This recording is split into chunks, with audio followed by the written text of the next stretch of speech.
University honors in English. She will represent our graduating class. You may read more about Alison in the convocation program.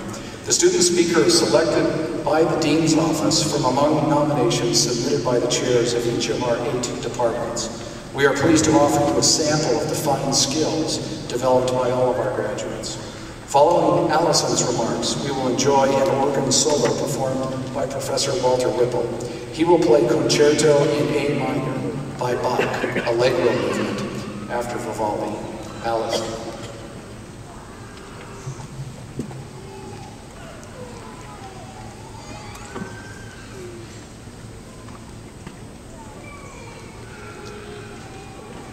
As we graduate today, many of us are celebrating the fact that we'll probably never again say or hear such statements as, "How many questions do we have to answer for homework tonight?" Or, "I had no idea what to write for the essay question on that test." For overburdened students, questions become obstacles. In math classes, homework assignments are referred to as problems, as if an unanswered question is inherently problematic and must be solved to restore order to the universe. As we face the questions we are assigned in school, the goal is to answer as quickly and accurately as possible, in the fewest words and in the shortest time. However, some of the best questions are those without simple answers. As humanities graduates, we have probably been fortunate enough to encounter those kinds of questions in our academic study. Our work in the humanities, languages, literature, the arts, has taught us to think deeply and critically, not to rely on snap judgments, and to allow for the possibility of multiple right answers, or no answers at all. For example, in an American literature class, I read Native Son, a novel that explores issues of poverty and racism, as well as violence. It's not really a fun read, I have to tell you. However, it raises important questions. It made me wonder about the effect of environment and background on a person's ability to exercise free agency, and it made me question my ability to judge the motivations behind others' actions. One literary genre I particularly enjoy is the personal essay.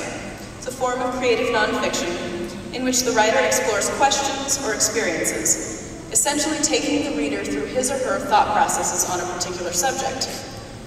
I really enjoy it when essayists are able to admit that they haven't solved the questions they started out asking, or that their explorations have just led them onto other questions. Whether the subject of an essay is a major topic such as childhood or the nature of God, or whether it describes something as mundane as the death of a pig on a farm, I know I've read something good when the essay is finished and I'm still pondering. My education has taught me more than obscure academic theories. It has taught me about life, my life, the lives of people in the past and in other parts of the world, and the lives being lived around me every day. In my life and the lives of others, I find that often questions arise which can't be answered right away. In the midst of tragedy and difficulty, we strain to explain why things happen or to discover what we should be learning. But sometimes we're left puzzled, unable to understand the meaning of our experiences as we live them. It can be the same with unexpected good luck, although we don't question that as often. We may not ever understand why we were singled out for some particular good fortune. And then there are the questions we ask about ourselves. What do I really want out of life? Why do I find some things easy and other things challenging? Or, what am I going to be when I grow up? This is a question I haven't quite figured out yet. We may be embarrassed that we can't answer those questions, especially now that we're college graduates and should have all the answers, or at least know how to research them. But although we're now graduating, having successfully passed finals, written research papers, and convinced our professors that we really did learn something, we shouldn't expect to have all the answers. We certainly shouldn't expect to go through life without encountering a lot of pesky questions. In our families, our careers, our personal and spiritual journeys, we will come across questions that can't be dismissed with an answer picked from a multiple choice list, and these questions may be the ones that matter most. There's much of value we can discover about ourselves and the world as we ponder and live with difficult questions. I'm not a scholar of languages, but it seems to me that the words question and quest are remarkably similar. The great literature of the world and some of our best-loved stories are made up of quests. Everything from Gilgamesh to the Tales of King Arthur to the Lord of the Rings. And while the object of the quest, whether it's immortality or the Holy Grail, is important enough to cause someone to embark on a journey, the achievement of that goal is usually reserved for the last few pages, if it happens at all. It's the quest itself that makes the story. The protagonist's attempts to find clues, build skills, talk to the right advisors, and gain knowledge. What kind of story would we have if Odysseus' journey home to Ithaca involved just a short jaunt down a smooth country lane? Or if Harry Potter had only needed a year to... Well, I don't want to spoil it for anyone who hasn't finished the last book yet. But the same is true for us.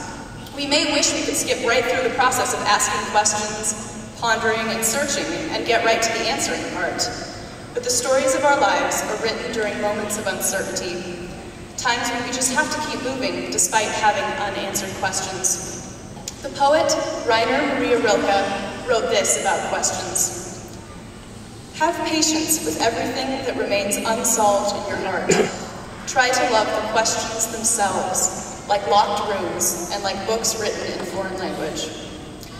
Well, easier said than done, perhaps, but it's something to try for. If we can love our questions, or at least learn to live with them, then we may find, as Rilke suggests, that we are living the answers. Until then, let us never stop asking.